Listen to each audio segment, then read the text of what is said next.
चंद्रयान 3 का रोवर प्रज्ञान और लैंडर विक्रम चांद से साइंटिफिक डेटा इकट्ठा करके धरती पर भेज रहे हैं। 14 दिनों के मिशन का लगभग आधा हिस्सा पूरा हो चुका है। सबके दिमाग में ये सवाल जरूर होगा कि 14 दिनों के बाद भी क्या विक्रम और प्रज्ञान काम करते रहेंगे। तो आज यही जान लेते हैं इस वीडियो में। हाय, मैं हूं रियाश्री और आप देख रहे हैं एबीपी लाइव। इसका जवाब दिया है चंद्रयान 3 मिशन का हिस्सा रहे एम श्रीकांत ने।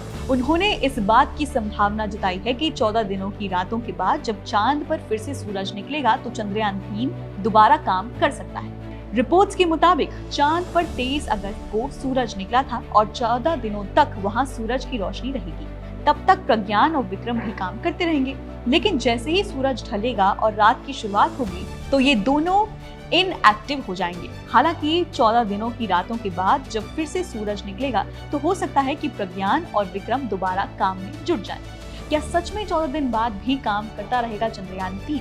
श्रीकांत ने आगे बताया कि हमारी प्राथमिकता ये सुनिश्चित करने की है कि एक लूनर दिन यानी पृथ्वी के 14 दिन जब वहां सूरज की रोशनी रहती है तब तक हम जितना ज्यादा हो सके साइंटिफिक डेटा इकट्ठा कर लें। अभी 7 दिन और रोवर और लैंडर चांद पर काम करते रहेंगे और फिर सूरज ढलने के बाद ये काम करना बंद कर देंगे।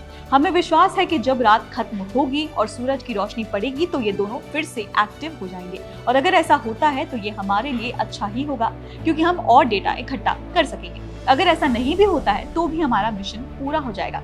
इस वजह से रात में काम नहीं कर पाते रोवर और लैंडर। श्रीकांत ने मीडिया से बात करते हुए आगे बताया कि विक्रम और प्रज्ञान को इस तरह डिजाइन किया गया है कि जब तापमान 54 डिग्री सेल्सियस से ज्यादा होता है तो ये काम कर सकते हैं। ये सोलर एनर्जी से काम करते हैं, यानी उन्हें सूरज की रोशनी की जरूरत होती है। जब सूरज ढलता है तो चांद पर तापमान -203 डिग्री सेल्सियस तक चला जाता है। इस तापमान में विक्रम और प्रज्ञान काम नहीं कर सकते। ऐसे में जब चांद पर 14 दिन रात रहेगी तो ये दोनों काम नहीं कर पाएंगे। चांद पर एक रात पृथ्वी के 14 दिनों के बराबर होती है। इस तरह दिन भी 14 दिनों के बराबर होता है, इसलिए दोनों को मिलाकर चांद का एक दिन पृथ्वी के 29 दिनों के बराबर होता है। श्रीकांत ने कहा कि इसकी संभावना है कि जब सूरज की रोशनी पड़ेगी तो रोवर और लैंडर फिर से एक्टिव हो जाएंगे, क्योंकि चंद्रयान की लॉन्चिंग से पहले किए गए परीक्षणों में ऐसा ही हुआ था।